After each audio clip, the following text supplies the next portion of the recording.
is the CineSnob Podcast.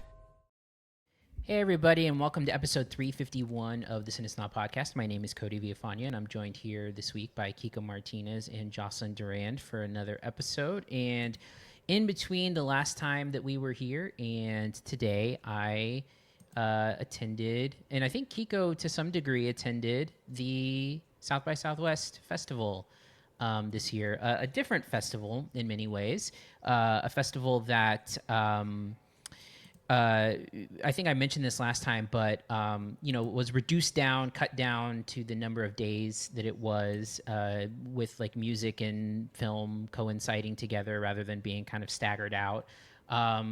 Interesting experience. There were a few things that I think got thrown off, like the shuttle situation was pretty terrible. It must have been pretty packed then, right? Because I mean, I remember when I would go, it would be film one week and then music, kind of overlap maybe a couple of days. Yeah, it was really only the Paramount that I ran into like super crowded theaters. But I spent a lot of the time at the Alamo Drafthouse and the Zach Theater. And there were a couple of screenings where I had like literally a row to myself, which is pretty unusual for South by Southwest, but happens. And but that being said, it was another great experience. And I this year, which for me, any film festival experience is considered good for me when there are very few movies that I walk away like hating and really disliking. And in this case, there were only a handful that I thought were like what I would call like bad or like ones that I wouldn't recommend. And then I saw a lot of pretty decent and a couple of really good things. Highlights for me were the new John Carney movie Power Ballad with Nick Jonas and Paul Rudd, a story about kind of like a washed up wedding singer who meets this kind of like up and coming but struggling musician played by Nick Jonas, and they spend an evening together just like writing songs and hanging out. And there's an incident where the younger person steals a song from Paul Rudd and gets famous off of it, and Paul Rudd just sort of like kind of slowly goes crazy at his song being stolen. And you throw in some like very funny John Carney wit, some memorable original songs, and it's a real big crowd pleaser like most of Carney's movies. So I really enjoyed that. That was my favorite of the festival. There were also a couple of other movies I really liked. One was called Drag. I imagine I may be in the minority with this one based on the reactions, but I really loved it. It's kind of like a dark comedy starring Lizzie Kaplan and Lucy DeVito, and it's basically about these two sisters who one of the sisters is kind of like breaking into a guy's house. The other sister is serving as lookout, and they have walkie-talkies, and the sister breaking into the house ends up falling and throwing her back out during this heist, and her sister has to come in and drag her out of the house before the person comes home. And it's this really quick, funny, like super dark movie. It features John Stamos as the villain of the movie, which is a fun thing to see. And it's just got some really dark humor in it that I really appreciated. And Lizzie Kaplan is really great in it. Lucy DeVito is really strong. There's also the movie Chili Finger, which is kind of like loosely based on the Wendy's chili incident, where a woman found a finger in her chili. And this is kind of like a Coen Brothers adaptation where it kind of takes a story and like creates a fiction out of it, but really tries to play up, the realness of it all. Good dark comedy. It's a nice platform for someone like Judy Greer, who has been a great character actress, and getting her into a lead role. I really enjoyed to see. There's some stuff that we'll be covering in a couple of weeks. I'm excited and interested to talk about Over Your Dead Body, which comes out, I think, in like 3 weeks. The new Jorma Taccone movie with Samara Weaving and Jason Segel. And then there's some stuff that we didn't get to cover that I was kind of disappointed by. I was really disappointed that Ready or Not 2 really didn't get the job done for me. Kind of felt like a needless retread that kind of takes away the excitement of the original movie and doesn't have as many good like secondary characters. And yeah, I think that's basically it. I mean, there was some good documentaries. The Dads, I thought, was a pretty good documentary that I saw about. I got to see that one. That was a good one. Yeah, it's about like fathers of transgender children and them all coming together to just sort of, talk about their experiences, to talk about what they're going to do to sort of advocate for their children. You get to see stories of people having to, flee the United States essentially because of political climate. And I thought that was a pretty moving and powerful story. Anything else that you saw, Kiko, that stood out to you? Yeah, I really like Dads, and then there was one called Ma'am that I thought was pretty good. It was based on a chef. He was a non-actor, he's a chef that grew up in San Antonio, so I got a chance to watch that. And it's just a story about moving to New York and opening up a restaurant there, a Vietnamese restaurant there. So it was shot more of like a handheld type of camera, like a kind of Tangerine type movie.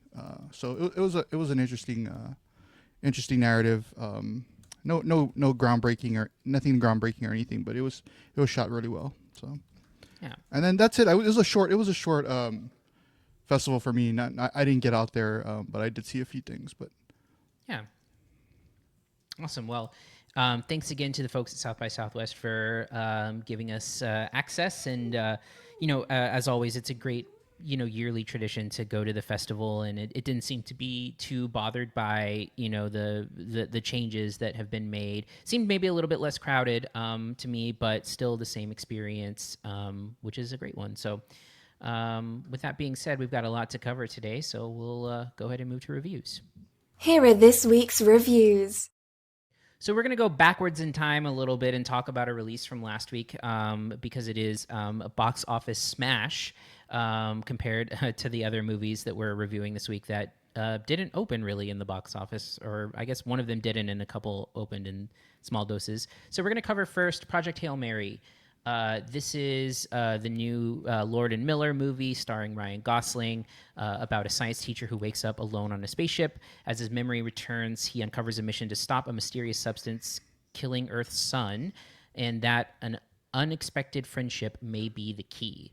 So this is a movie that will, I think, get a lot of comparisons, and not unfairly, to The Martian. And I think there's a bunch of different ways in which it's comparative. Like, number one, it's mainly a single person acting through the duration of the movie. There's some flashbacks that you get to see some other people, but or in the case of The Martian, cuts to other people, but a lot of the heavy lifting is done by a single actor.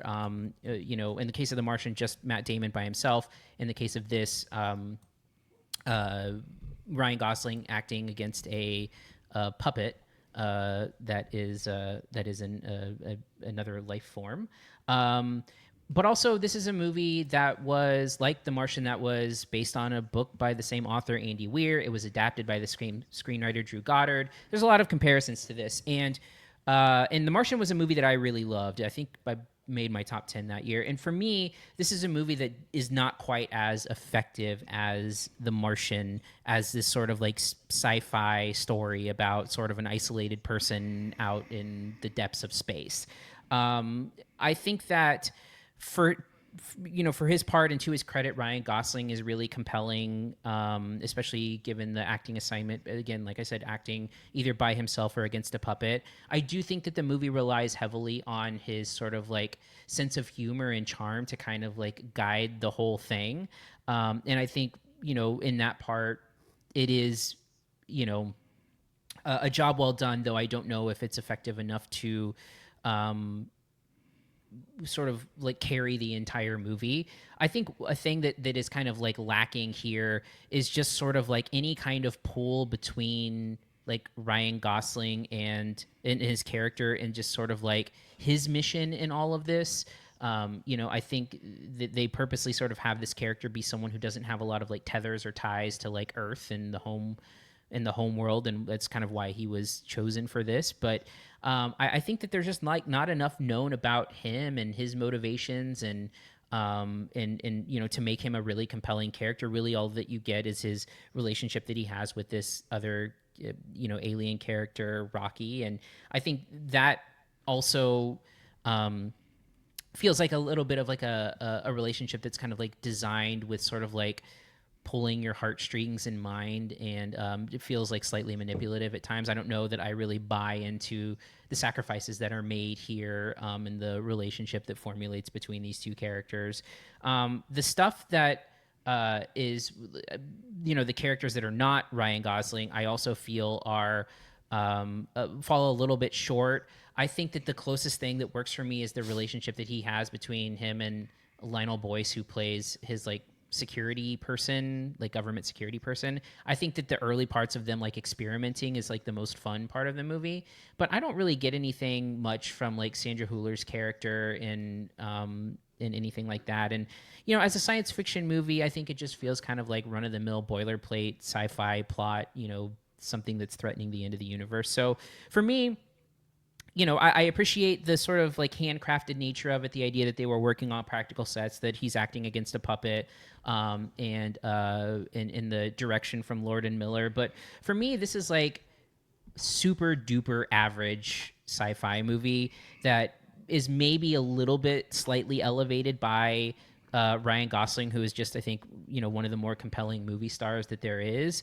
But I was never really hooked into the emotional storyline here, especially because the only real sort of like depth relationship that happens here is one that feels like a little bit forced to me.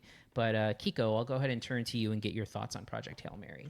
Yeah, so for me, my favorite sci-fi movies are the quiet, introspective space movies. I point to things like Solaris all the time, or Moon with Sam Rockwell. So wait, the original or the remake? No, the remake. I like the remake. I do like the original though, but I really like what Clooney does with the new one. So I think that this one kind of falls underneath that same. It's kind of similar in the fact that it's it's restrained. There's like a high concept premise kind of that but it doesn't like fall into like any of the sci-fi chaos or anything like that. So I like that it stays grounded, and it humanizes. It's a humanizing story, and it focuses on like survival rather than spectacle. So that's what I really liked about it. I'm glad that it didn't go anywhere into like space robots and stuff like that, even though there's a rock monster, rock person, or whatever you want to call it. But the first half of this movie I thought was a big slog. I mean, it took me a long time to get hooked.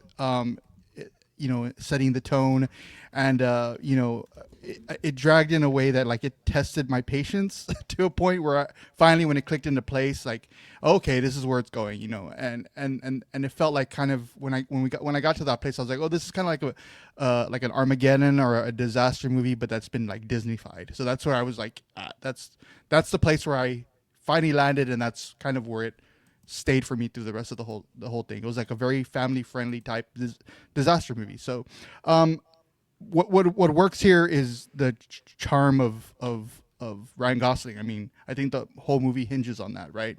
So it would have been different if like Timothy Chalamet, as I was thinking, I was like, man, if Timothy Chalamet was in this movie, unlikable like this character would be. I just felt like it only worked with Ryan Gosling. I'm sure other people could have played it as well, but the way that he plays it is really good. So again, I don't think everything lands. I think Rocky was a problem for me.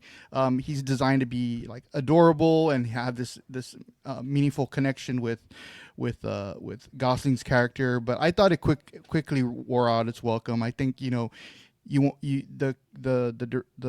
script wants you to have this emotional bond created, yet I don't think it really tapped into anything too deep. So I felt the same way with something like Wilson from Castaway. I think it was like a functional character and maybe a little bit clever, but when a character can't really emote itself, it's hard for me to like overcome that hurdle where I really don't see anything from it other than like little cute noises and things like that. So but not to say that there wasn't good things about it. I thought it was well crafted. I thought it was visually beautiful. I liked the aesthetic of it all, and it's a crowd pleaser. It's one of those crowd pleasers where I think that I would feel uplifted most of the time, but then when it got a standing ovation at the end, like at a film festival, I'd be the guy in the corner rolling my eyes. That's how I feel. So, yeah, that's where I landed with this one.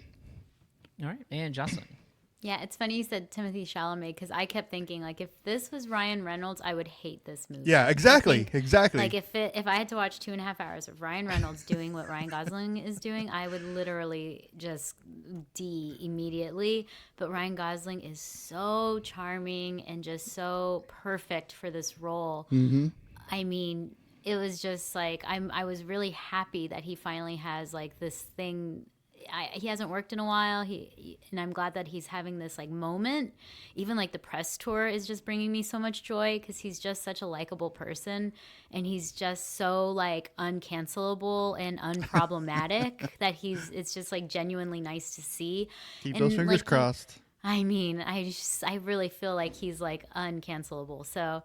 But like you said, it's a crowd pleaser, and there's nothing wrong with that. I think people are going a little out there, like comparing it to E.T. because it really doesn't have like, that type of a big quality. But I think it's still just a really lovely movie, and I had a good time watching it. And I really liked, what's her name? Hiller, the girl from The Anatomy of the Fall. I thought she was excellent as this like cold scientist who has to make all the rational decisions against this like wacky, crazy guy. So I felt like they were a good foil for each other, and I did enjoy her performance. I always like her performance. I think she's just excellent. I think the one thing that I have a complaint about is the language hurdles that they had to overcome, that they were able to like overcome in 5 seconds, because that to me felt like such a there was a problem and they couldn't get past that. Like the Rocky guy doesn't speak English, and they were able to move past it in like less than 2 minutes. They were just able to like learn each other's language. So that to me was like super unrealistic, and I feel like it should have been a little maybe more of an issue for both of them. But anyway, other than that, I really liked it. I think it's a really sweet, fun movie. All right, so we'll get into final thoughts and grades. And for me, again, this feels like just sort of like run-of-the-mill, like crowd-pleasing sci-fi. To me, I don't think that Gosling's charm, as strong as it might be, is enough to carry this entire movie. Like this movie, I don't think is strong enough on its own to overcome, or I'll put it to you this way. I don't think that his charm is enough to like float the entire thing. I don't think it's enough to elevate it to the point where, people are calling for awards for this movie, which I think is just kind of wild, because to me, this is not that caliber of movie. Love seeing Lord and Miller get, a big box office smash. But for me, this is just sort of like very like, standard, crowd-pleasing Hollywood fare. For me, this is a B-. Kiko, your final thoughts and grade. Yeah, I'll make this short. I don't think it reached those emotional depths that I wish it would have had, especially with the two characters together. But again, it's grounded. The visuals are beautiful, and Gosling's charm makes it easy to root for him. So I was still fully convinced by the film, but I've landed also at a B-. And Jocelyn.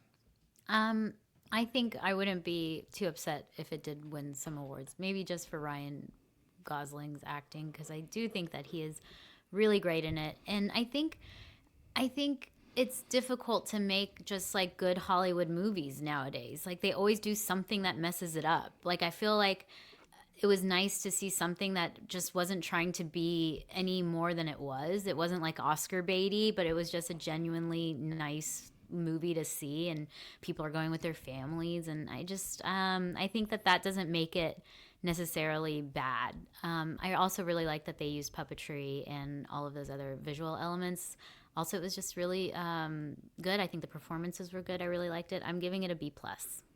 Yeah, I'll agree with you too. The originality, we need more of those types of movies. Yeah. All right, we will move on to our next movie, Mike and Nick and Alice. This is a Hulu movie that premiered at South by Southwest a couple of weeks before it was out on Hulu. And it is about two friends who navigate the dangerous world of organized crime, testing their loyalty and survival skills as they get deeper into the criminal underworld. Now, this is not a spoiler because it's on the poster, but this is a time travel movie. You see in the poster there's two Vince Vaughns, and so you get two versions of Vince Vaughn from the present and the future. And the friend character played by James Marsden. And this is sort of like I would say like a crime comedy, kind of like buddy comedy movie that has kind of like this sci-fi twist to it.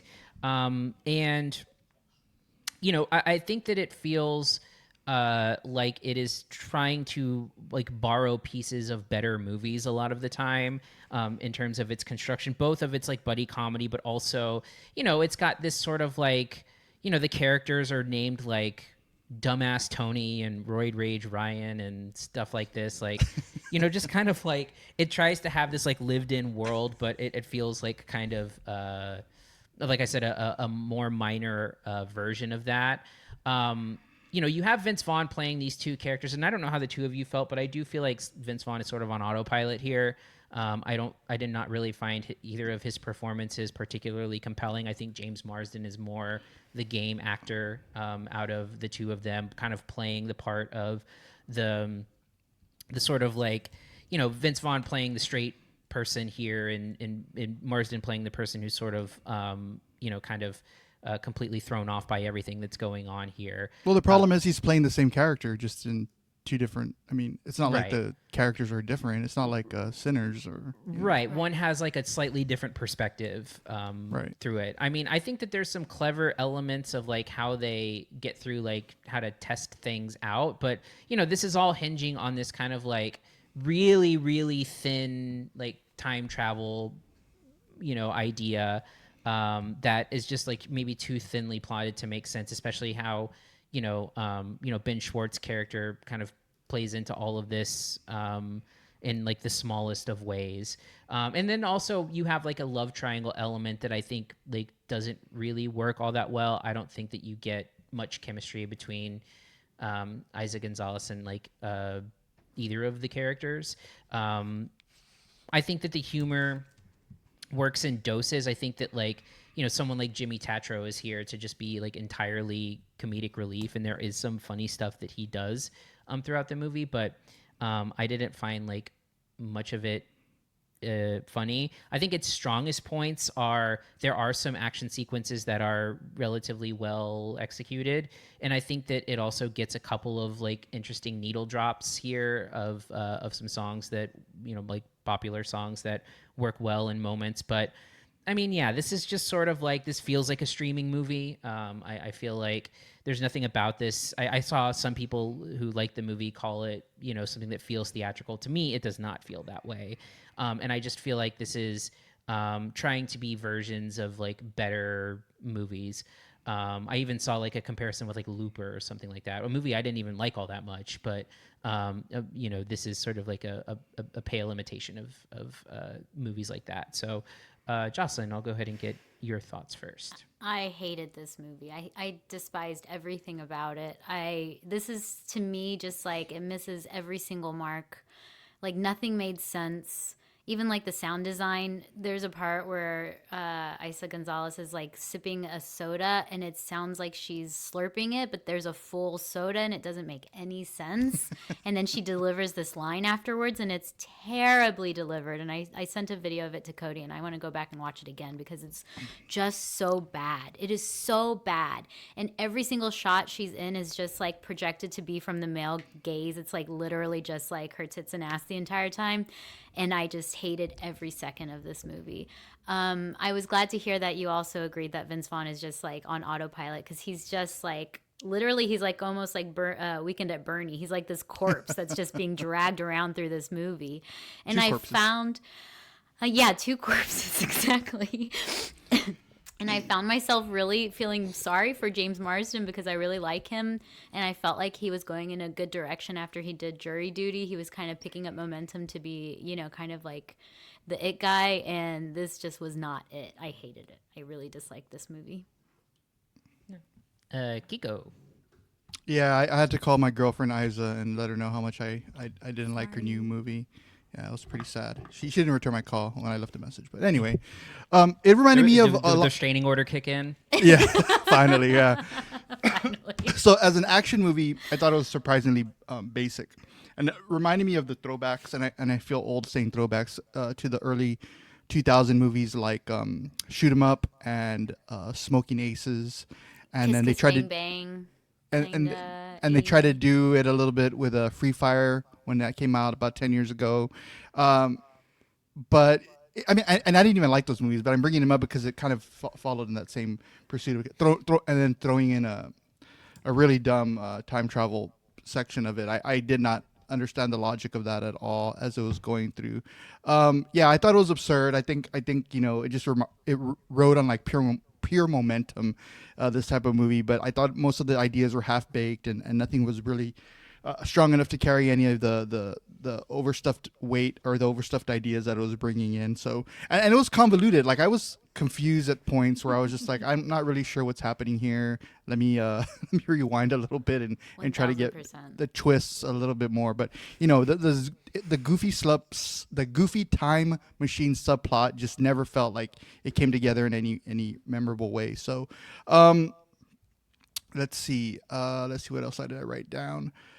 Just basically, you know, Vince Vaughn is, you know, his character was very, very thin, not interesting at all. And I thought he just kind of coasted on that idea that he's playing the same person and didn't really do anything other than give us more of him, which I would have rather had less of him for this movie. So I don't know. I'm trying to think of something good about it. I think that it's definitely not a big screen type thing, and I think we'll talk about that a lot as we continue to watch more of these Hulu or whatever streaming platform releases a movie. Like, is this one of those types of movies? And more times than not, Cody, I think that we've got to the point where, like, well, this is the reason why it's getting thrown on streamer, which kind of is not a good thing, because getting thrown on a streamer has taken over the straight to VHS, right? That type of idea, and straight to video movie, and I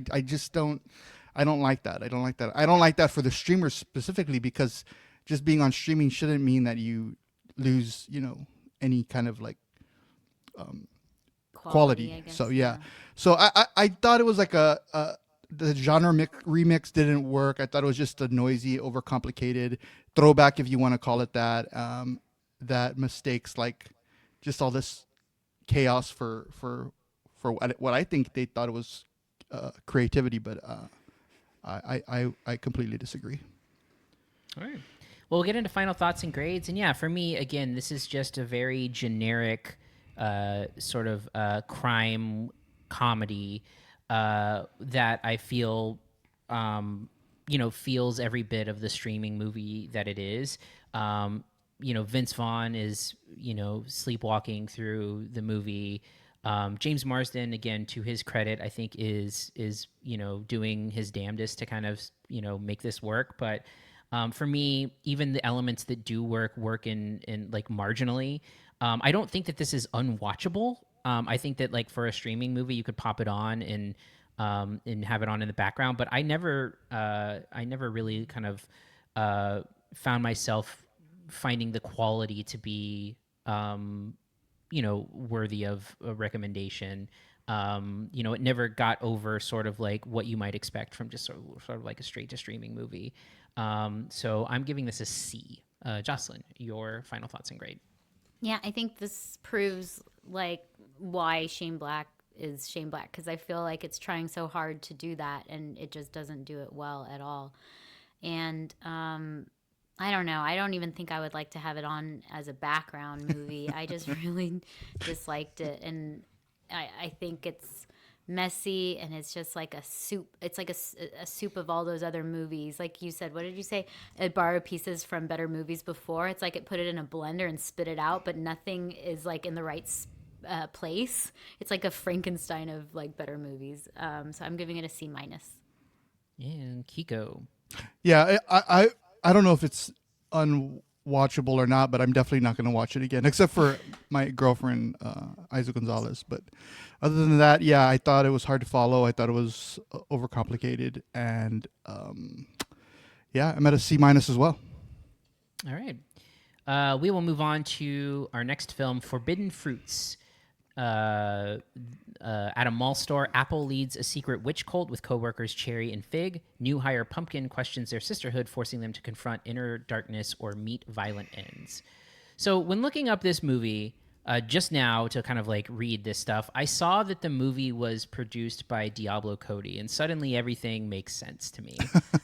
Because, I was trying to kind of like encapsulate the way that I feel about the style and sense of humor of this movie. And I think that it is very sort of like Diablo Cody-esque in the way that it kind of presents itself, where this is sort of like I don't know if you'd call it a satire, but it feels kind of like satirical on a bunch of different things, but namely sort of like, maybe like mean girl culture or, sort of a mall culture in a way where you have, these women who have this very like inclusive group that they only allow certain people to be a part of, and they work in this like very exclusive mall store where they upsell and overcharge everyone, and it's about sort of like initiating someone else into the group who may have sort of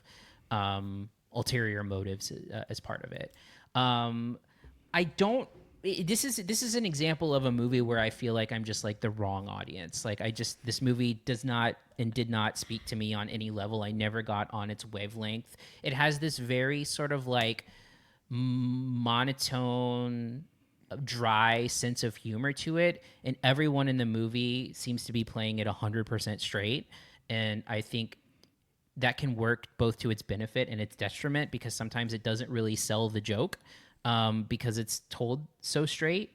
I think that there are a couple of performances here that are intriguing. I think Lily Reinhart is like great in everything, and I really like her as an actress, and I think she's solid here as kind of like the leader of the group, and she plays it really straight. I also think that there's some fun to be had with Victoria Pedretti's character here, who kind of plays the one that's the one of the group that's kind of clingy and needy and kind of like sort of like the airhead, I guess you would call it, of the group, where I think that she fits into that role really well, and she performs well in that part. But like, there's just pieces of the humor that that again just don't really connect with me. Like the idea that they're all like, this is part of a cult, but like they're praying and confessing to Marilyn Monroe as part of their ritual, or I also feel like the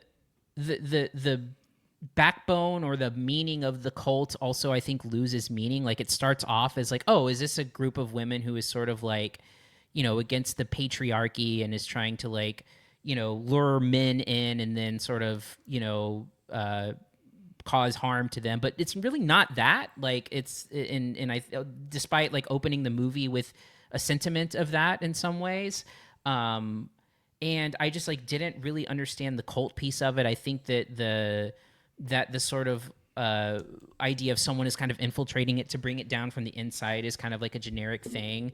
And then it's sort of like out of nowhere takes this turn into like horror and like violence that I feel is like pure shock value. It feels like it's coming from out of nowhere. It kind of feels like it's a different movie altogether. And at that point, I was kind of like fully out, I guess, of being interested in this. So for me, like the dry sense of humor doesn't really work.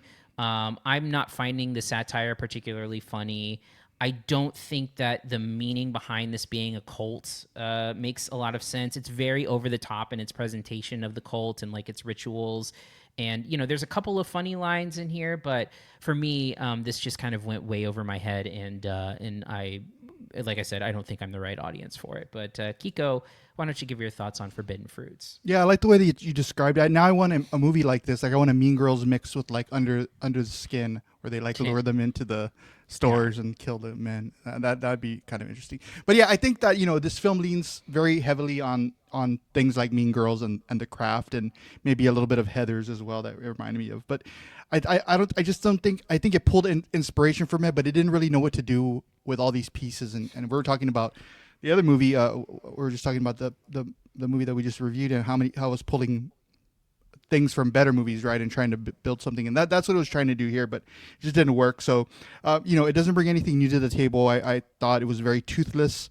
There's plenty of cattiness on display, I thought, but there was very little edge to back it up. So for a story that centered like on cliques and female, the darker sides of female friendship, it never dug deep enough into those issues or those dynamics to feel dangerous or meaningful. And I think that all came down to the script. Like without sharper writing or a stronger point of view, this kind of just hits the same types of beats. You talked about when it got into the horror. That was my favorite part, was the horror. I wish it had, stuck to that from the beginning and just gone and fully out with, the escalator stuff that happened at the end. So that would have made it a lot more campy, I thought, and a lot more energetic.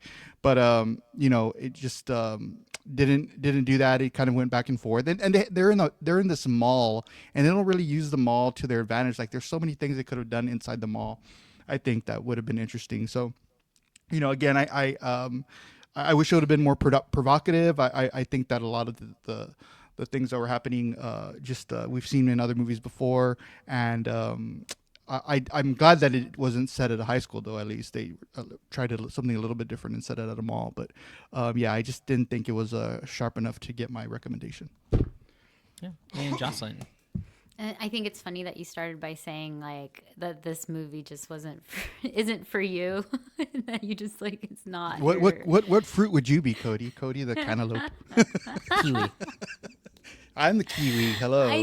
I think it's funny because like when it started, I was so into it, and I was like, this is giving Heathers, this is giving The Craft. I was just like, oh my God, the guys are not gonna get this, but this is like the best. And then like halfway through, I was like, man, this movie sucks. I was like, damn it, it had such potential, and then it just went nowhere with it. And I just agree with everything that Kiko was just saying about it being toothless. And like you were saying, Cody, about it being like the message is kind of muddy. It doesn't really make any sense. And I think it just didn't go big enough, especially like early. Like it had this great opening scene, and then you go and you start learning about the women, and then it just doesn't go anywhere. And it's like, man, it had such potential. And I just like could see a lot of like Gen Zers like this being their, craft. And I am still seeing a lot of people saying that it's like their favorite movie ever, or that they're just like in love with it. But I think that those people just don't realize that it actually doesn't, it's all style and there's no substance. And the style is very good, and I do kind of dig the whole, like you said, monotone, like weird vibes that are going on. I just wish there had been like way more darker elements kind of throughout instead of just at the end. So I don't know. I was ready to come in here and just like fight for this movie, and then halfway through I was like, nah, I'm not gonna. You're gonna have your Marilyn. You don't have your Marilyn Monroe setup or something like that, like a altar. No, and Cody's, of course, probably knows this. He doesn't know this about me, but I bet he can tell that I was always like, oh, God, the girls who had, like, Marilyn Monroe on their walls that have never seen a movie by her, or also the girls who have Breakfast at Tiffany posters at their wall and don't know that Capote wrote her to be an unlikable character. Like, Holly Golightly is not supposed to be someone who is idolized. But anyway, I did like the way they explained why they idolized Marilyn Monroe, though. They were talking about how she was able to like control the men in her life, and she had the president under her thumb and all that other stuff. Right. Again, it just didn't do anything with that. It didn't go anywhere, and it was just kind of like boring. So too bad.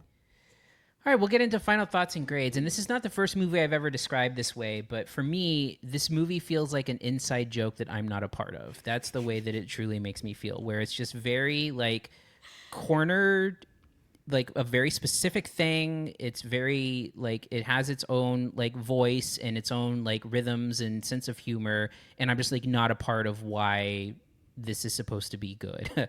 So for me, it kind of fails on that level. I don't think that the humor works really well. I like Lily Reinhart, I like Vittoria Pedretti, but this feels like a little bit of some wasted potential going on here, especially when you can tell the tone it's going for, and it's like sarcasm and dry wit, but just sort of like doesn't lean enough into it and maybe doesn't sell the jokes or punctuate the jokes quite enough. So for me, just never really clicked with this one. This is a C- for me. Kiko, your final thoughts and grade. Yeah, if Forbidden Fruits was a store at the mall, it would be the clearance rack at Forever 21 because it looks cool from outside the store through the window, but after a few washes, it falls apart. C. I have pieces from Forever 21, Kiko, that I have had for like over 20 years that are You probably don't wash them. Ugh, gross. No. You probably don't wash them. No, Forever 21, when it first came out, there was like Okay, maybe I picked the wrong like, store. What's this cheapy store in the mall then for women? I mean, Forever 21 became one, so yeah. Oh, it became probably one. It's Okay. a good one. That's Yeah, I'm giving this a solid C. And I have to agree with Cody. I think the performances, there was a lot of really good performances. I've never really I don't think I've seen Lily Reinhart in anything other. I mean, I looked at her. I don't know. Maybe you know a movie that I've seen her in. I can't remember a movie I've seen her in, but I was very impressed with her as an actress. I couldn't believe it was her. Honestly, I was like, who is this girl? And I looked it up and I was like, Lily Reinhart, for real? So yeah, there was some good performances and some interesting stylistic elements. And it will never be Heathers or The Craft. So I'm giving it a C+. All right. And then finally, we get into our last film of the episode, Andre is an Idiot. This is a documentary about Andre, an irreverent man who embarks on an unexpected journey after receiving a terminal diagnosis, determined to maintain his humor while learning to die happily. So this is a movie that I saw over a year ago at Sundance, and it kind of stuck with me. It was one of my favorite movies of the festival that year.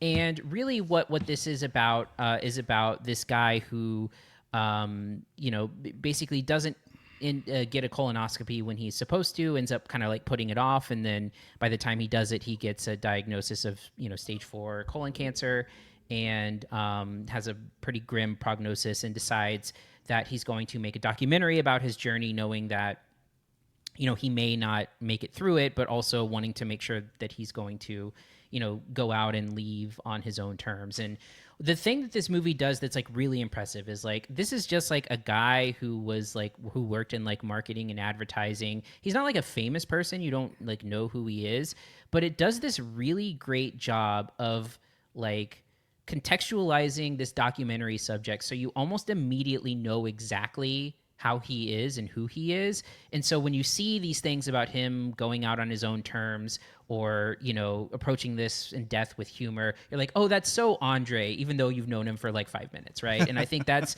one of the things that like this movie does really, really well is it contextualizes its subject. It lets you know who this person is. And suddenly when you see him go on this journey, you're in, right? You know what to expect and how he's approaching things. And that's really what the movie is about at the end of the day. You have this like really interesting subject who's like this really irreverent, unique person who's kind of weird, who has this, unique sense of humor, who has like a really supportive family and friend group who appreciate his weirdness and, distinct relationships with his family. And you get to see him go through this kind of journey of like facing not only this diagnosis, but like the idea that like sometimes, you can use humor as a mask and the idea that like he has to confront, always approaching things with humor, which seems like this really great way of looking at it until you start to realize that like he's leaning on it a little bit and it's causing him to maybe like not appreciate the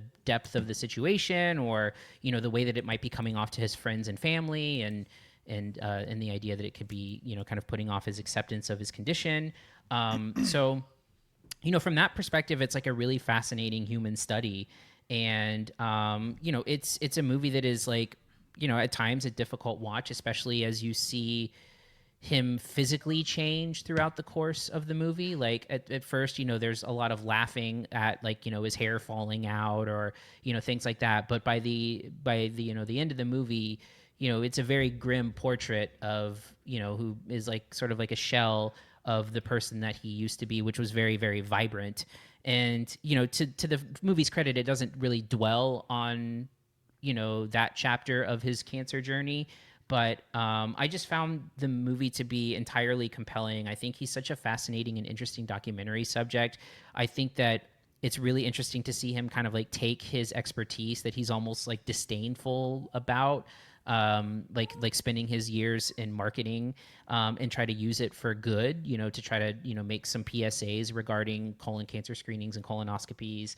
And, the movie's just really, really funny. It's about, because of his character, it's about as lighthearted as you can get with a movie like this. And just like such an interesting portrait of a seemingly random person going through this really terrible thing. So I found myself entertained, moved. I just think it's like a really, really great documentary. But I will move on to Jocelyn and get your thoughts. Yeah, I think it's funny that the subtitle says for him to die happily, because I really think one of the biggest moments in the movie for me is when he realizes that he is using this humor as a mask, like you said, and that's fine for him, but maybe it's not the way that other people in his life want to process what's happening. Yeah. And then there's a scene at the end with his daughter where he like acknowledges the fact that and it was such a big moment, because like to me it's like that's better than saying I love you, because he's literally like changing the way he sees the world to help the people around him. I just get chills because it's just like such a beautiful thing that happens, and it's such a little moment. It's like barely even noticeable, Yeah. And I just really, I did not cry. I couldn't believe I mean, it's not a sad movie to me. I found this movie to be extremely life affirming and like really, what's the word when it's like inspiring? Like I found this movie to be so inspiring. Like I want to live my life like Andre. I want to live a life that people will be like, man, we miss that crazy person. Like if they were here, they'd be doing the craziest, funniest thing, because they always were. He's just like an incredible character. And the fact that, he even was here for a little while is just awesome. And I'm glad that, he lived and that we got to see his life. And just even the way he met his wife and everything, like it's just like an incredible story. It's so funny and so just like larger than life. And I will say that the only complaint I have is I think that there's a few things that are kind of under the movie, the skin a little bit, that they don't really dive into more. I think he avoided his colonoscopy because he was like so anti-capitalism. Like he's such a punk rock guy. Like he even complains about when they won that trip on their to the Caribbean that they had to pay taxes on that trip. Like he's so like anti-capitalism, and I wish he had gone into that more, because he has a critique of the healthcare system, and I don't know if he didn't want to, he probably didn't want to make it political or anything, but I know that is why he had avoided going. Yeah, well, there's some reference to him saying like his motto used to be like no doctors, no cops. I have that written down because I think that they were kind of, but I wish they had explored that a little more as to like why. Mm-hmm. And you're right, that motto does kind of say it well, but I just like would have liked a little more. And then there was also a moment where he said something about like how this is turning into one of those romantic comedies where the guy is dying and he learns to love his wife, or he falls in love with his wife again. I feel like there was more about them that could have been explored, and like what their relationship was like not just when they met and when they were going through cancer, but like some of the in between that I wish he had gone into more. But again, it's his real life, and I know you can kind of pick and choose what you want to show, and I don't know if they just didn't want to go into it more, but I felt like there was something missing there too. But other than that, I really loved it. And what was I going to say? There was something else. It'll probably hit me again in a little bit. But the PSA part. I'm glad you mentioned that because like I've literally gone around and seen things that look like assholes and been like, get your colonoscopy. So it worked. It really did work, and I like that was his reason for doing this movie, was just to help like at least one person remember to go do that. So Yeah. mission accomplished. Yeah. And Kiko, your thoughts? Yeah, for me, there's always been something fascinating about seeing how a person wrestles with their own mortality and how they engage with it. I've had a friend pass away from cancer who, when he got diagnosed, went completely dark, and I didn't see him until his funeral, right? They go into a hole and they don't want to talk about it and see anybody. Then I've also had a friend who's passed away where he was a comedian and he turned it, he joked about it every day on social media, and he even held a roast in his own honor before he passed away, so his friends could, put him down for an evening of laughs. So I always found that interesting, how people kind of wrestle with that. So to see something like this, I thought it was really fascinating, and especially because it's this guy who you right away are engaged with. He's colorful. He's magnetic. He's somebody that you'd want to be friends with, right?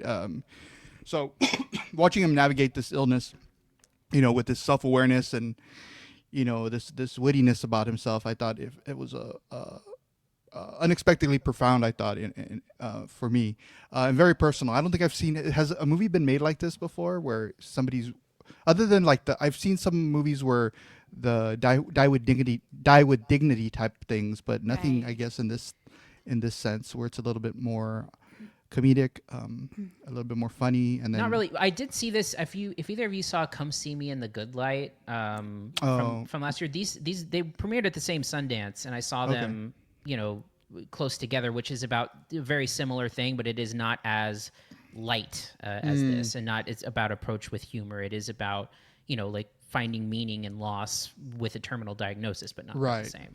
Right. Yeah. So, I mean, I've seen stuff like this before in terms of like, I've seen digital diaries that people put out, like where they'll, talk into a camera, just about how they're doing and then put that out there on social media or whatever. But to put it in like this cinematic lens, and I thought it was a rare thing to do. So, I don't think I'd be able to do it. I'm sure there'd be other people, that could, but he had to have been smart enough to know that he was such a compelling enough character to make this work, right? So I think that's what's also interesting. Cody, did you tell me about that Netflix show, or maybe I just learned about it late? But Famous Last Words. Yeah, I told you. Okay, About it. yeah, I This is watched a after couple Eric of Dane died. the 2 episodes that are on there, and that's just really compelling TV as well. But this just takes it up a notch. Of course, I mean, it's a full-length feature film that he builds. To tell his story, so it reminded me a lot of that. Just not just a sit-down interview. So I thought it was just it was like a testament to living a full life. It was a testament to what to do when you're when death is rattling at your doorstep. And I thought the honesty, I thought the humor. They didn't shy away from any of that, and how complex life is, and until the very end. So I think a lot of that lingered for me, and it really hit me pretty good. So Yeah.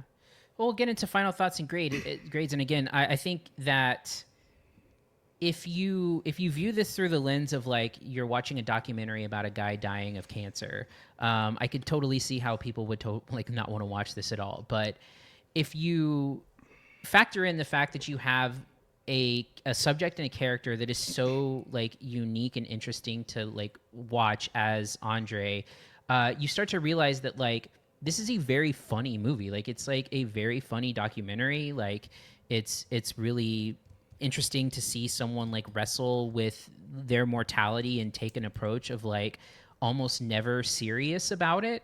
And find the lightheartedness of it all, and like poke fun at himself for this, and like viewing through the lens of like this is a death that he maybe could have prevented altogether, and like grapple with like the regret of that, but also the stupidity of it, which is like part of the name of the title of the movie, something that his mom said to him once he got his diagnosis.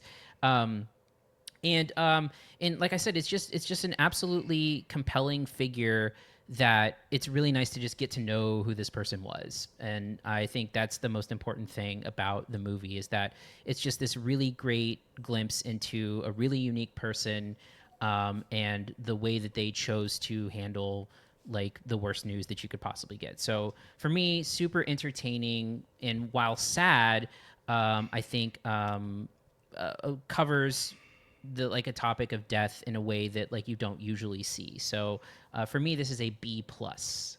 Jocelyn, your final thoughts and grade. Not to mention the claymation is really cool, and the way that they do it is really fun. And it's you can tell it's like a bunch of creatives who are doing something like a project of love. So for me, it's just like incredible. And I think that there's way sadder stories. I think he had an awesome life. I think he lived it to the fullest, and he went out the way he wanted to go. And I just think that's great. And I agree with you about saying like, you get to know who he was. And I for like days later was still thinking about it. And like, I went through his like whole entire Instagram, because he has just a really unique way of like seeing the world that I was really inspired by, and I just really liked a lot, and I'm never gonna forget it. So I guess that's the point of the movie. And then I was thinking, even the parts that you think are gonna be kind of dumb, like when they go the death yell, and it turns into this like really poignant moment, and man, it's just like a really great movie. So yeah, I was thinking about it for like days afterwards. So I give it an A-. And Kiko. Yeah, my favorite part of the movie was where he's he's trying to figure out how, like, okay, I'm gonna die. Why don't I just give somebody the chance to kill me, like maybe an ex-girlfriend. Like I love that part. Like, and he was like being or serious on a game about show. it. Yeah, exactly. I thought that was a pretty interesting take on the idea. It reminded me of my friend that did pass away a couple of years ago, the comedian. He would tell me, I think it was maybe about a year before he passed away, he was really thinking about the clothes he was going to wear inside his casket, and he was telling his wife that maybe he would dress up. He wanted to be dressed up like Dracula with a stake in his hand. So I always thought it's stuff like that you remember, like in terms of, trying to take the best light out of a bad situation. So I deeply memorable. I thought it was surprisingly funny, and he was basically just an unforgettable central character for me. So I'm also giving this a B plus.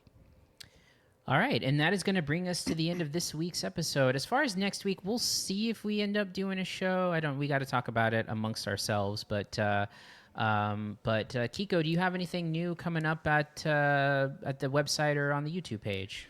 Yeah, visit CineSnob.net soon, and you'll see new interviews. We just trashed the movie, but I interviewed the director of Forbidden Fruits, Meredith Alloway. She's originally from Dallas. So I also have an interview with actress Mena Savari, best known for her roles in American Beauty and American Pie. She's in a new movie called Vampires of the Velvet Lounge. It's as campy as it sounds. And then an interview with actor Dane DeHaan. Mena Savari is an Oscar-nominated actress. Is she? No, I don't think so. Yeah, She didn't get nominated for...